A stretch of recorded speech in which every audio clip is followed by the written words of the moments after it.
Let me ask you something, and don't answer out loud. Just notice what your body does when you hear this question. What's your bank balance right now? Not your net worth, not your retirement account, your actual, usable money. The kind you could access today without calling anyone, selling anything, or panicking. Did your shoulders tense up? Did your brain immediately start doing math? That reaction alone tells us everything. Because money isn't just numbers, it's psychology. And there is a very specific point where that psychology flips. Not when you hit $1 million. Not when you finally earn 6 figures. Much earlier, much quieter. Around $20,000. Now before your brain goes, that's random, stay with me. Because this number isn't magic, it's mechanical. And once you cross it, money stops feeling like an emergency and starts behaving like a tool. Most people never notice this shift because they never hit it. Or they hit it once, and immediately blow it, which is kind of like finally building a raft, and then using it as firewood. Now here's the uncomfortable truth. Most financial advice skips this phase entirely. It jumps straight to investing strategies, tax optimization, and passive income fantasies. But those things only work once you're no longer in survival mode. And survival mode rewires your brain. When you don't have a buffer, your mind is constantly scanning for threats. Unexpected bills, job instability, one bad week away from disaster. And when your brain is in that state, it physically cannot think long-term. That's not a mindset problem. That's biology. It's like trying to plan a 10-year career move while your kitchen is on fire. All you care about is putting out the flames. Now here's where things get interesting. Research consistently shows that even small amounts of savings dramatically reduce financial stress. We're talking thousands, not millions. But around the point where you have several months of expenses saved, which for most Americans lands somewhere near $20,000, something deeper changes. You stop reacting, you start choosing, and that's the real upgrade. Now let's rewind. Picture the version of you before that number. Every financial decision feels heavier than it should. You overthink small purchases. You hesitate to say no at work. You stick with situations you don't like because instability feels dangerous. You tell yourself, once things calm down, I'll start planning. But things don't calm down by accident. They calm down when pressure is removed. Now imagine checking your account and not feeling that spike of anxiety, not because you're rich, but because you're buffered. Bills don't scare you. Unexpected expenses annoy you, but they don't derail you. You don't feel wealthy. You feel stable. And stability is wildly underrated. Now here's the part nobody tells you. The first $20,000 is brutally hard, not because the number is huge, but because everything is working against you. Your income, your habits, your environment, your impulses, you're pushing a boulder uphill. Every dollar saved feels like a small victory and a big sacrifice at the same time. And this is where most people quit. They assume money will always feel this heavy. They assume everyone else has some secret advantage. They assume they're just bad with money. They're wrong. What they're experiencing is inertia, and inertia breaks suddenly, not gradually. Once momentum builds, the math changes. But before we talk about the math, we need to talk about your brain. Because that's where the real shift happens. When you have no savings, your brain lives in scarcity. Scarcity doesn't make you stupid. It makes you short-term. You take the first offer. You avoid risk. You cling to certainty, even when it's bad certainty. And the worst part? Scarcity convinces you this is just how life is.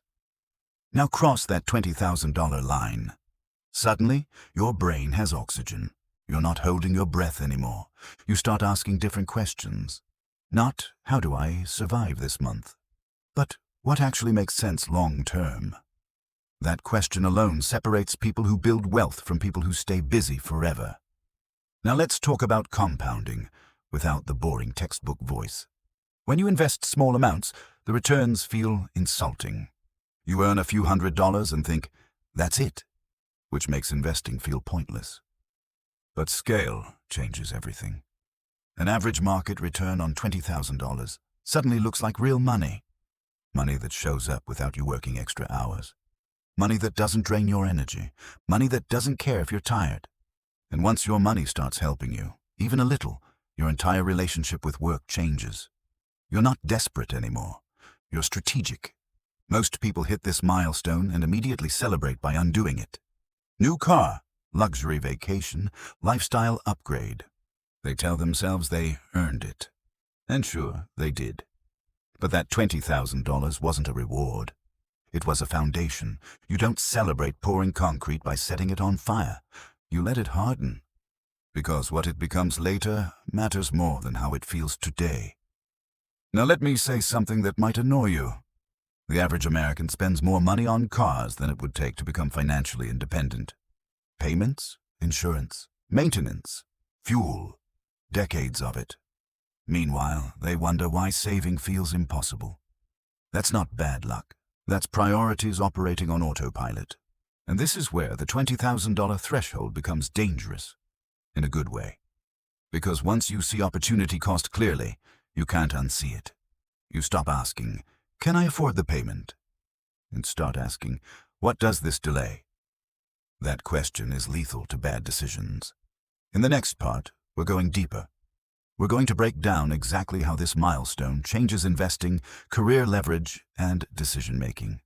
Why people with buffers get better opportunities, and why money really does start attracting money. But not for the reason you think.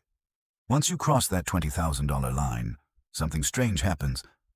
Money starts acting different. Not magically, not dramatically, but predictably. Before that point, money feels like a fragile thing. It shows up, it disappears.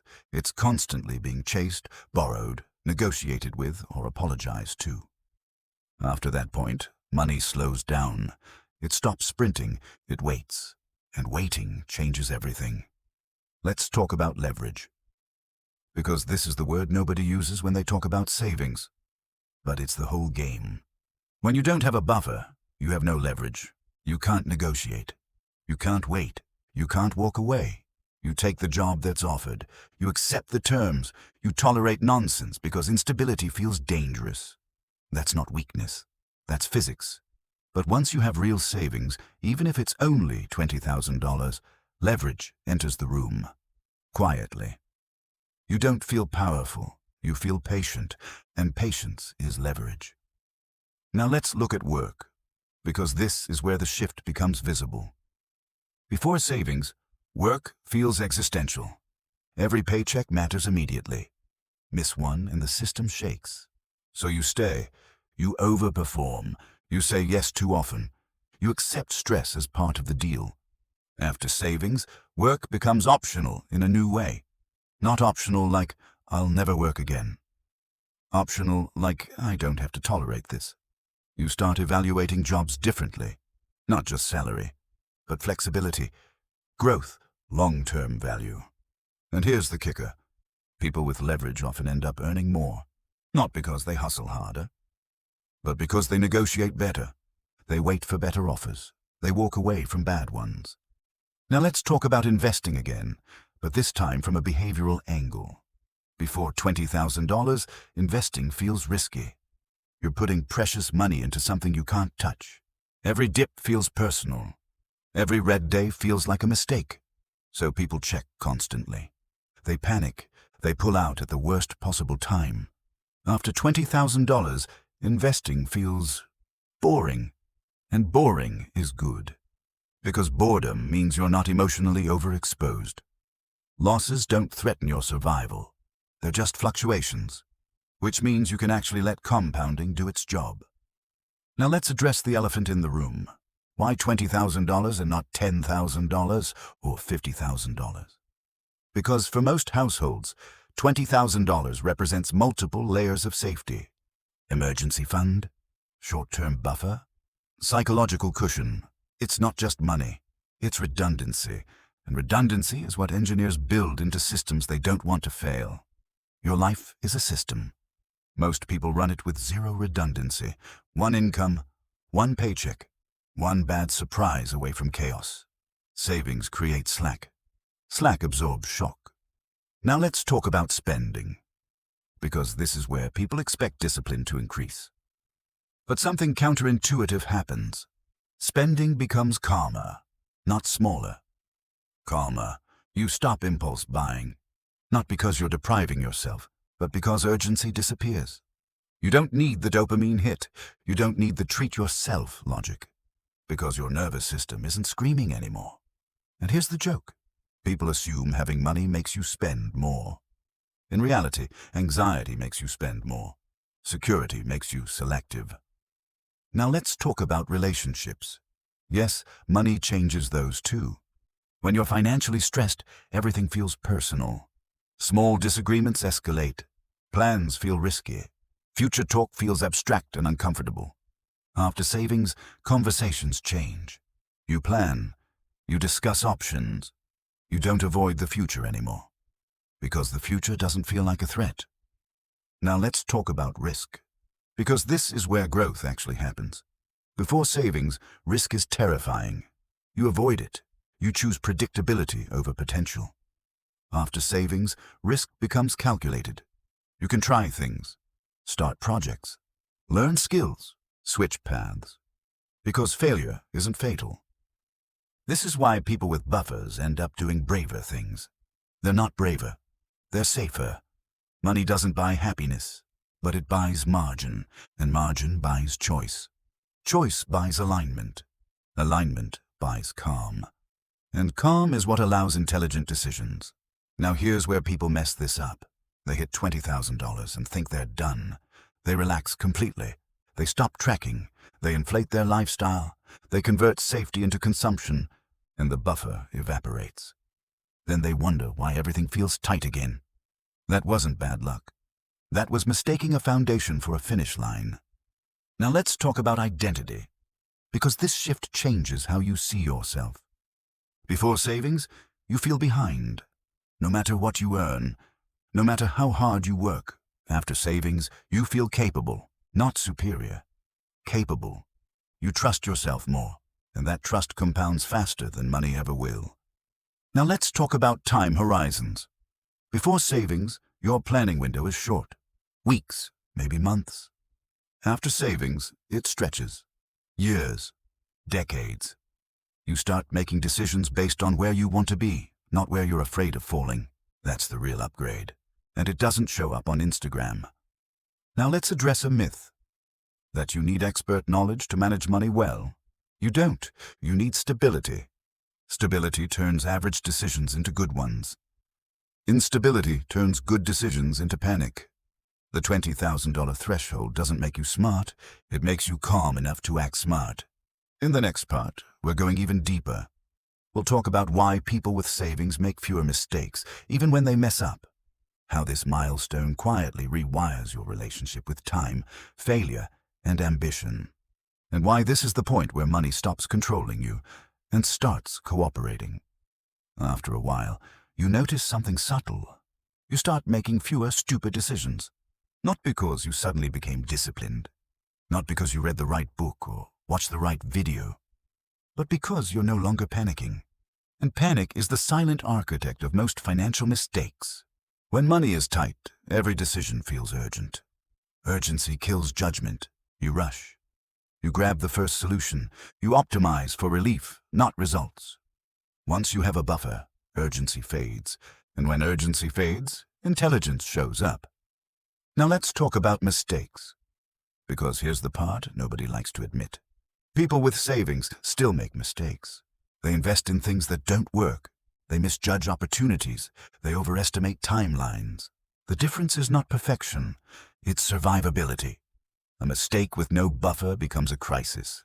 A mistake with a buffer becomes tuition. Same error, different outcome. Now let's talk about time again, because this is where the compounding really gets sneaky. Before savings, time feels like an enemy. Deadlines, bills, aging, everything is pressure. After savings, time becomes an ally. You can wait. You can delay gratification. You can let situations unfold. And waiting is powerful. Most money is lost not because people make bad decisions, but because they make decisions too fast. Now let's talk about consumer behavior. Because once you're financially stable, marketing loses a lot of its power. Urgency-based advertising stops working. Limited time offer sounds less exciting when you don't need anything. Flash sales feel annoying. You start asking boring questions. Do I actually need this? What problem does it solve? Is this replacing something or just filling anxiety? You still enjoy stuff. You just stop letting stuff manage your emotions. Now let's talk about lifestyle inflation, because this is the monster waiting at $20,000. Not debt. Comfort. The temptation to convert safety into consumption. Bigger apartment, nicer car, more subscriptions, more small upgrades that quietly become permanent. And here's the trap. Each upgrade feels harmless, but together they rebuild the cage you just escaped.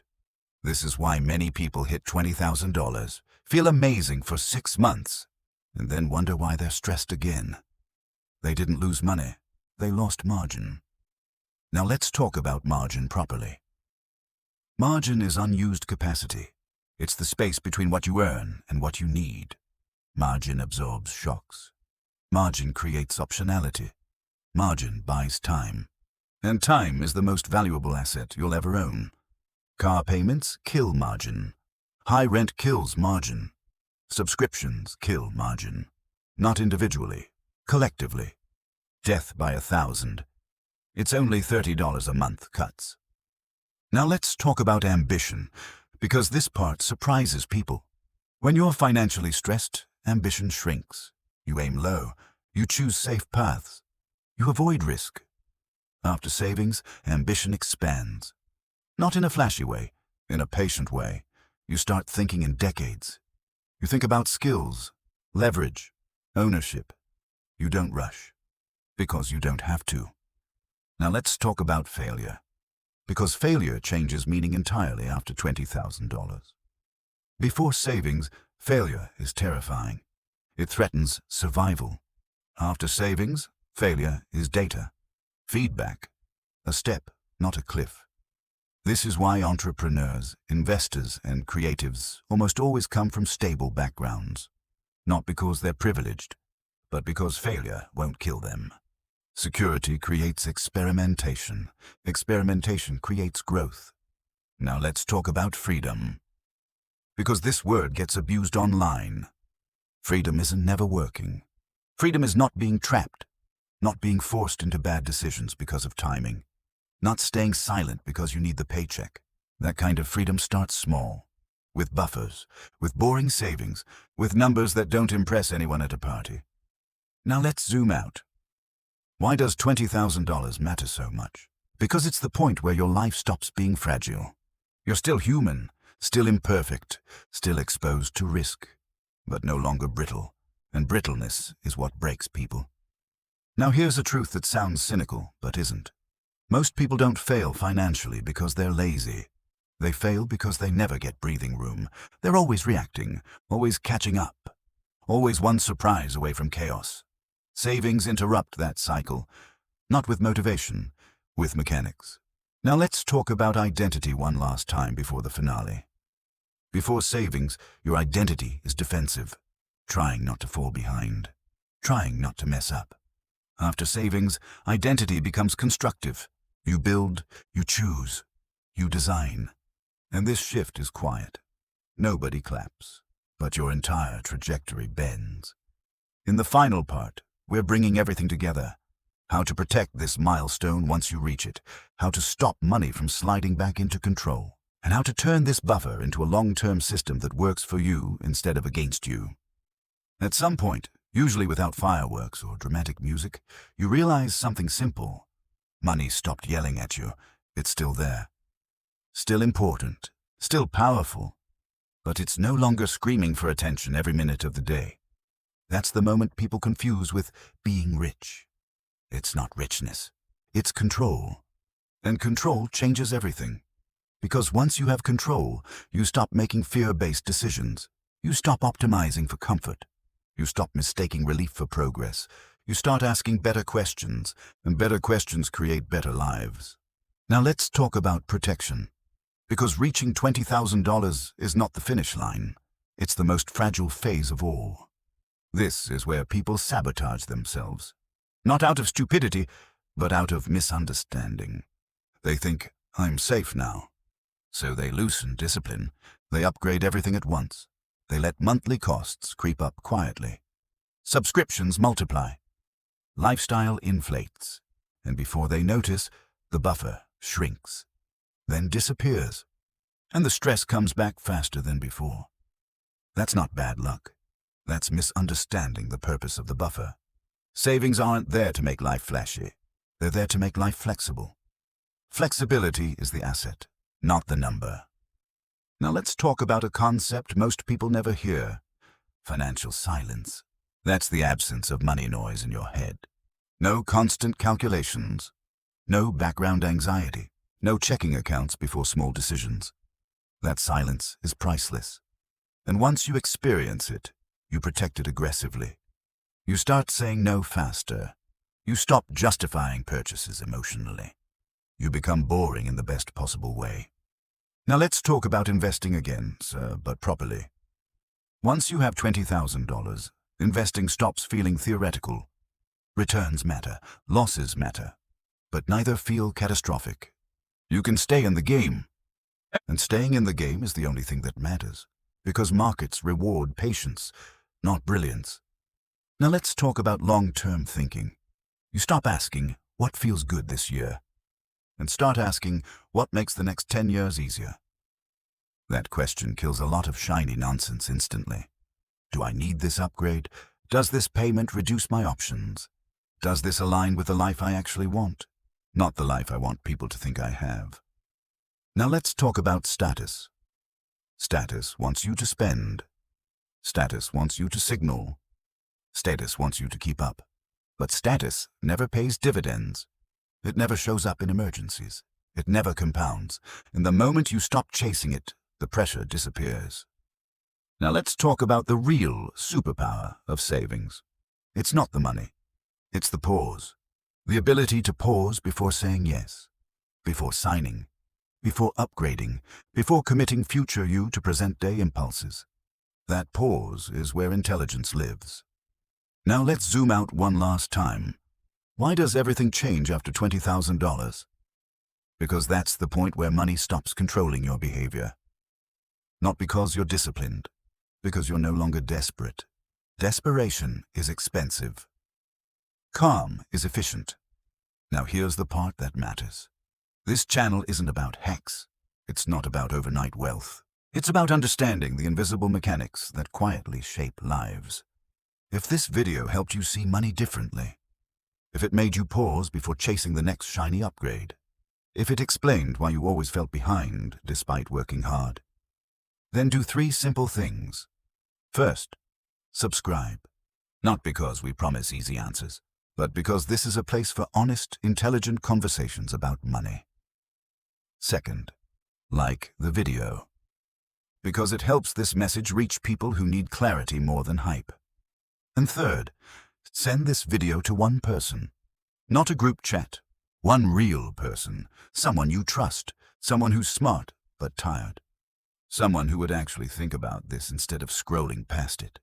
And finally, leave a thoughtful comment. Not great video. Tell us what clicked, what changed, what decision you're going to slow down on because of this. Because this video wasn't thrown together. It was researched, written, rewritten, for people who are smart enough to question normal and self-aware enough to choose better.